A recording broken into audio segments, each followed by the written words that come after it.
প্রথমত আমার অ্যাসেসমেন্টে পরিস্থিতি ভালো দিকে যাচ্ছে না, এবং বাংলাদেশের জন্য অনেক বড় চ্যালেঞ্জ সামনে এসে হাজির হয়েছে। আহ, কারণটা হলো, আমি যদি আমার মতো করে বুঝি, দেখেন, বিজেপির টিপিক্যাল রাজনীতিটা হলো ধর্ম নিয়ে এবং পাকিস্তান নিয়ে। যে কোনো ইলেকশনের সময় আপনি দেখবেন যে বিজেপি এবং বিজেপির যত অঙ্গ সংগঠন আছে, সেটা তাদের প্রাদেশিক ইলেকশন হোক, ন্যাশনাল ইলেকশন হোক, তারা সব থেকে সামনে রাখে হলো ধর্ম এবং পাকিস্তান ইস্যু। আর এই এই প্রথম আমি দেখলাম যে পশ্চিমবঙ্গের একটা ইলেকশনে তারা পাকিস্তানের পাশাপাশি বাংলাদেশকে নিয়ে রাজনীতি করে এই ইলেকশনে, যেমন এই ইলেকশনে বিজেপির যে পশ্চিম বাংলায় যে ইলেকশনটা হলো, তাদের একটা বড় কার্ডই ছিল মুসলিম কার্ড এবং বাংলাদেশ কার্ড। মানে বাংলাদেশকে তারা একটা শত্রু দেশ হিসেবে দেখিয়ে এটা নিয়ে তারা রাজনীতি করেছে। এবং এই যে শুভেন্দু অধিকারী, আমরা তো শুনেছি সে বলেছে যে বাংলাদেশকেও গাজার মতো করে ফেলা হবে, যে আমরা যেন বেশি বাড়াবাড়ি না করি, এ ধরনের কথাবার্তা আমরা শুনেছি।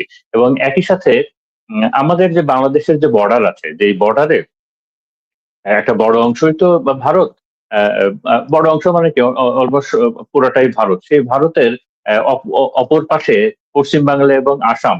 তার মানে আহ, উল্টা পাশে যে দুটো সরকার, দুটাই উগ্রবাদী ধর্মীয় সরকার। তো এটা বাংলাদেশের জন্য একটু চ্যালেঞ্জিং, এটা বাংলাদেশের জন্য অনেক চ্যালেঞ্জিং। কেন, আমি যদি একটু এক্সপ্লেন করি খুব সংক্ষেপে। দেখেন, দুইটা খবর এসেছে যে এই ইলেকশনে কেউ বলছে 91 লক্ষ, আবার কেউ বলছে, কেউ কোনো কোনো মিডিয়া বলছে যে 60 লক্ষ ভোটারকে ভোট দিতে দেওয়া হয় নাই এই পশ্চিমবঙ্গ ইলেকশনে। কোন বাহানায়? এসআইআর, মানে যে স্পেশাল ইন্টেন্সিভ রিজার্ভ, এই বাহানায় যে এরা তো এই পশ্চিমবাংলার ভোটার না, এরা অন্য জায়গা থেকে এসেছে। কেউ বলে বাংলাদেশি, কেউ রোহিঙ্গা, আবার কেউ বলে অন্য প্রদেশ থেকে এসেছে। এরা বেসিক্যালি পশ্চিমবাংলার ভোটার না, তাদেরকে ভোট দেওয়া হয় নাই। তো এই যে ভোট দিতে দেওয়া হয় নাই, আহ, আহ, আমি যদি ছোট ফিগারটাও নেই, যে 60 লক্ষ মানুষকে ভোট দিতে দেওয়া হয় নাই। তো এই ইলেকশনে তৃণমূল কংগ্রেস এবং বিজেপি, এদের ভোটের ডিফারেন্সটা ছিল হলো 32 লক্ষ। এবং এখানে সবাই বলছেন যে ওই যে 60 লক্ষ লোককে ভোট দিতে দেওয়া হয় নাই, ওই ভোট দিতে দিলে এই রেজাল্টটা এরকম হতো না। এর সাথে যদি আমি যোগ করি যে পশ্চিমবাংলার টোটাল জনগণের 27% হলো মুসলিম, 27%। এবং এই 27% মুসলিমের অধিকাংশ ভোট যায় হলো আপনার তৃণমূল কংগ্রেসে। তো তো তার মানে এই মুসলিমরা ভোটার গুলাই এনটি বিজেপি যে দলগুলো আছে, তাদের তাদের ভোট ব্যাংক। তো এই বিষয়টা আগে তো এই বিষয়টাকে তো বিজেপি আগে তো শুধু কেন্দ্রীয় সরকার ছিল, এখন কেন্দ্রীয় এবং প্রাদেশিক সরকার, এই দুই সরকার মিলে এই বিষয়টাকে আরো কত কঠিন ভাবে তারা হ্যান্ডেল করবে। এর সাথে আছে যে তাদের যে এনআরসি, যে নাগরিকত্ব যে সার্টিফিকেট, যে এটা এখানেও কিন্তু লক্ষ লক্ষ, বিশেষ করে মুসলিমরা, তারা আসামির কাঠগড়ায় দাঁড়িয়ে আছে। এবং আমরা এটা রিউমার হিসেবে হলেও অনেক জায়গা থেকেই শুনতে পাচ্ছি যে এই এনআরসির বাহানায়, অথবা এই যে মুসলিম ভোটারদের যাদেরকে যে এসআইআর এর বাহানায়, এদেরকে যেহেতু তারা বিজেপির জন্য একটা ডিসাইডিং ফ্যাক্টর, এদেরকে পুশিং করে দেওয়ার চেষ্টা করা হবে বাংলাদেশে। এবং আসামের ওই বর্ডারে কয়েকবার চেষ্টাও করা হয়েছিল, এবং এটা করা হবে। তো এটা করা হবে। এর সাথে এই ইলেকশনে আবার আমরা কি দেখলাম, যে এই ইলেকশনে শুধু মুসলিমরাই নাই, এই ইলেকশনে ভোট দিতে বাধাপ্রাপ্ত হয়েছে সকল মাইনরিটি গ্রুপ। তার ভিতরে দলিত আছে, খ্রিস্টানিটি আছে, ওদের মতুয়া একটা সম্প্রদায় আছে। এরা সবাই, এরাই ভোট দিতে বাধাপ্রাপ্ত হয়েছে। তো এই বিষয়টা ভয়, এই বিষয়টা ভয়ের কারণ, আপনার বর্ডারের ওই পাশে একটা অসহিষ্ণু পরিবেশ বিরাজ করছে। এই বর্ডারের এই পাশে আমাদের দেশে এই বিষয়টা সবসময় এফেক্ট করে। তো মমতা ব্যানার্জির রাজনীতি যেটা ছিল, তার আগেও সিপিএম ছিল, কিংবা তার আগে কংগ্রেস, এরা সবসময় একটা মোটামুটি একটা ধর্ম নিরপেক্ষ একটা ইমেজ সবসময় বজায় রেখেছেন, এবং ধর্মীয় একটা হারমোনি সবসময় তারা বজায় রেখেছেন। ধর্ম নিয়ে এক্সট্রিম রাজনীতি এই পশ্চিমবাংলায় কখনো করে নাই। যে বিষয়টা যদি এখন শুরু হয়, এটা আমাদের জন্য একটা বড় চ্যালেঞ্জ হবে। একই সাথে, এর সাথেও যদি আমি আরেকটা বিষয় অ্যাড করতে চাই, যেটা এই এতদিন তো আমরা জানি যে এই তিস্তা প্রকল্পটা শুধুমাত্র মমতা ব্যানার্জির জন্য আটকে ছিল। তাহলে এটা আমাদের বর্তমান সরকারের জন্য এটা চ্যালেঞ্জ, যে এখন তো মমতা ব্যানার্জি নাই, এখন তো তিস্তা এই প্রজেক্টটা, এটা কেন আলোর মুখ দেখবে না? তবে এটা নিয়ে আমি সন্দেহান আছি, এই কারণে যে তিস্তা প্রজেক্টটা চায়না করতে চাচ্ছে, এই কারণে। কারণ এটা যদি ইন্ডিয়াকে দেওয়া হয় তাহলে হয়তো আপত্তি করতো না। তো আমার ব্যক্তিগত ধারণা এখানে হয়তো একটা আপত্তি আসবে এবং এই বিষয়টা হয়তো ঝুলে ঝুলে যাওয়ার সম্ভাবনা আছে। তো এখানে আহ, আমি কয়েকটা বিষয় বলে শুধু শেষ করব সংক্ষেপে। প্রথমত, যে মমতা ব্যানার্জির চলে যাওয়া সময়ের ব্যাপার ছিল, এইবার না হলেও সময়েরও ব্যাপার ছিল। কারণ উনি কিন্তু কলকাতায় কিংবা পশ্চিমবঙ্গের খুব একটা জনপ্রিয় লিডার ছিলেন না। আর বিশেষ করে ওনার আগের টেনিয়রে ওনার সুশাসন উনি খুব একটা দিতে পারেন নাই। ওনার লিডারশিপেও একটু প্রবলেম ছিল। একই সাথে ওই যে আরজি কর যে একটা ঘটনা আমরা জানি, সেই বিষয়টা বিশাল আলোড়ন সৃষ্টি করেছিল। এবং পশ্চিমবাংলায় মহিলাদের ভোট বেশি পেতেন মমতা ব্যানার্জি, যেটা এবার পায় নাই ওই আরজি কর এবং অন্যান্য ঘটনায়। এবং একই সাথে পশ্চিমবাংলার বিভিন্ন বিশেষজ্ঞরাই বলছেন যে আহ, যেটা হয় অনেকদিন ক্ষমতায় থাকলে দল আস্তে আস্তে একটু জনবিচ্ছিন্ন হয়ে যায়।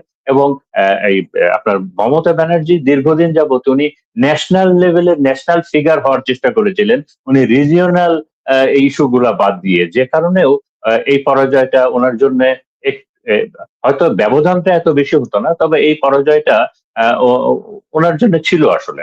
তো এখন আমি আমাদের জন্য কিছু চ্যালেঞ্জ এবং করণীয় কয়েকটা পয়েন্ট বলে আমি শেষ করব। প্রথমত হলো, দেখেন যে বাংলাদেশকে বুঝতে হবে, বাংলাদেশ সরকারকে বুঝতে হবে যে পশ্চিম বাংলাকে বাংলাদেশের দরকার। একটা কথাই আছে যে পশ্চিম বাংলা বেঁচে থাকে বাংলাদেশের উপরে, পশ্চিম বাংলা বেঁচে থাকে বাংলাদেশের উপরে, পশ্চিম বাংলার অর্থনীতি বেঁচে থাকে বাংলাদেশের উপরে। এটা শুধু কলকাতা একবার ভিজিট করলে আপনারা টের পাবেন। তো পশ্চিম বাংলাকে বাংলাদেশের দরকার, বাংলাদেশকে পশ্চিম বাংলার দরকার না। তো বাংলাদেশ যেন এখানে স্মার্টলি বিষয়টা হ্যান্ডেল করে।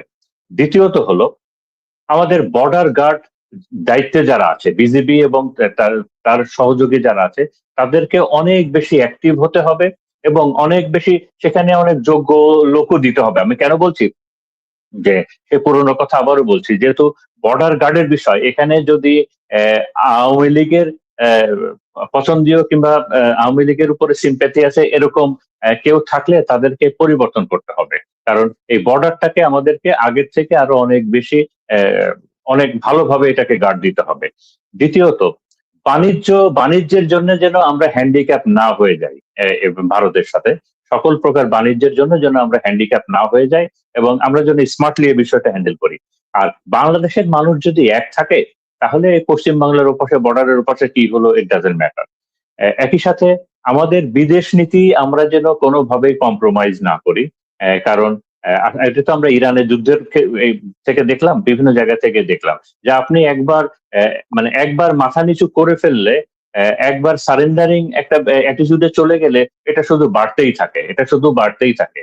যে কাউকে দিয়ে সন্তুষ্ট করা যায় না, অন্যায়ভাবে কাউকে বেশি দিয়ে সন্তুষ্ট করা যায় না, এতে শুধু তার ডিমান্ডই বাড়তে থাকে। আমরা যেন এখানে আমরা আত্মমর্যাদাটাকে যেন আমরা যেন প্রিজার্ভ করি। প্রচুর পরিমাণে পুশিং করার চেষ্টা করা হবে ভারতের ওপাশ থেকে, আসাম বর্ডার দিয়েও চেষ্টা করা হবে এবং এখন যেটা শুনতে পাচ্ছি এটা পশ্চিমবাংলার বর্ডার দিয়েও চেষ্টা করা হবে। আমরা জানি বর্ডারে কাঁটাতার দেওয়া আছে এবং তাদের একটা বেসিক টেকনিক আছে, কাঁটাতারে তো মাঝে মাঝে গেট দেওয়া আছে, এই গেট খুলে দেয়, খুলে দিয়ে পুশিং করবে তো মেনলি মুসলিমদেরকে, এবং তারা তাদেরকে গেটের এই পাশে জোর করে পাঠিয়ে দেয়, দিয়ে গেট বন্ধ করে দেয় এবং গেটের এই পাশের জায়গাটা আবার নোম্যান্স ল্যান্ড। তো তখন তারাও একটা অসহায় জায়গায় পড়ে যায়, আবার ও পাশে মুসলিম মানুষ। তো এই চেষ্টাটা তারা করবে, আসামে কয়েকবার ট্রাই করেছে। এই বিষয়ে যেন আমাদের বর্ডার গার্ডিং ফোর্স এবং আমাদের সিকিউরিটি যারা আছে, গোয়েন্দা সংস্থা যারা আছে বর্ডারে, তারা যেন আহ, এই বিষয়টা অনেক সোচ্চার থাকে এবং খুব প্রফেশনালি এই বিষয়টা যেন হ্যান্ডেল করে। এবং আর একটা ভয়ের জায়গা আছে, এটা আমাদের জন্য, আমাদের দেশের জন্য এটা আসলে ভয়ের কারণ হলো, আমরা জানি যে বিগত সরকারের পলাতক সকলের একটা বড় অংশই কিন্তু কলকাতাতে আছে। আওয়ামী লীগ সরকারের পলাতক নেতা নেত্রী বিভিন্ন যারা আছেন তাদের বাল্কি আছে কলকাতাতে। এবং তারা, আমরা তো বেরিয়েতেও দেখতে পাচ্ছি তারা কিভাবে এই নতুন বিজেপি সরকারকে, এই যে পশ্চিমবাংলায় যারা জয়লাভ করলো, তাদেরকে কেউ ফুলের মালা দিচ্ছেন, কেউ ফুলের তোড়া দিচ্ছেন। এবং কারণ হলো এই, মানে তাদের উপরে এই আওয়ামী লীগের এরা খুব ডিপেন্ড করছে। আপনারা হয়তো জানেন, আপনি হয়তো জানেন না যে মমতা ব্যানার্জি কিন্তু তাদের থেকে একটা গ্যাপ তৈরি করে রেখেছিল। মানে আওয়ামী লীগের যে পলাতক বাহিনী আছে, পলাতক যারা আছে কলকাতাতে, তাদের সাথে হুম। কিন্তু মমতা ব্যানার্জি এবং তৃণমূলের একটা আনসিন গ্যাপ ছিল। তারা ওইভাবে তাদেরকে করে নাই, মমতা ব্যানার্জি ওইভাবে তাদেরকে অতটা প্রশ্রয় দেয় নাই। বাট এই বিজেপির এরা কিন্তু এই যে শুভেন্দু অধিকারী এবং এরা কিন্তু দিয়েছে, এবং তাদের আমরা কথাবার্তা শুনেছি, সে তো বলেছে যে শেখ হাসিনা বাংলাদেশে আসবে এবং বাংলাদেশ তাকে সেলুট দিয়ে গ্রহণ করবে। তো এই যে এই বিষয়টা, এটাও আমাদের দেশের সরকার এবং প্রশাসন কিভাবে হ্যান্ডেল করবে। তো এই বিষয়গুলো প্রফেশনালি হ্যান্ডেল করতে হবে। তো তার মানে বাংলাদেশের জন্য একটা বড় চ্যালেঞ্জ আছে, বাংলাদেশের জন্য একটা বড় চ্যালেঞ্জ আছে। তো আহ, যে কথাটা বলে শেষ করবো যে ওই পুরোনো কথা যে ওদের আমাদেরকে দরকার, পশ্চিম বাংলাকে বাংলাদেশকে দরকার, বাংলাদেশকে পশ্চিম বাংলাকে দরকার না।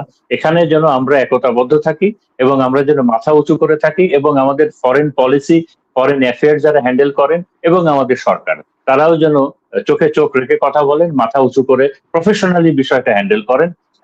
তা না হলে আমরা কিন্তু আমাদের ভবিষ্যতে আমরা একটু সমস্যায় পড়তে পারি। এটা বলে আমি শেষ করলাম। জি, অসংখ্য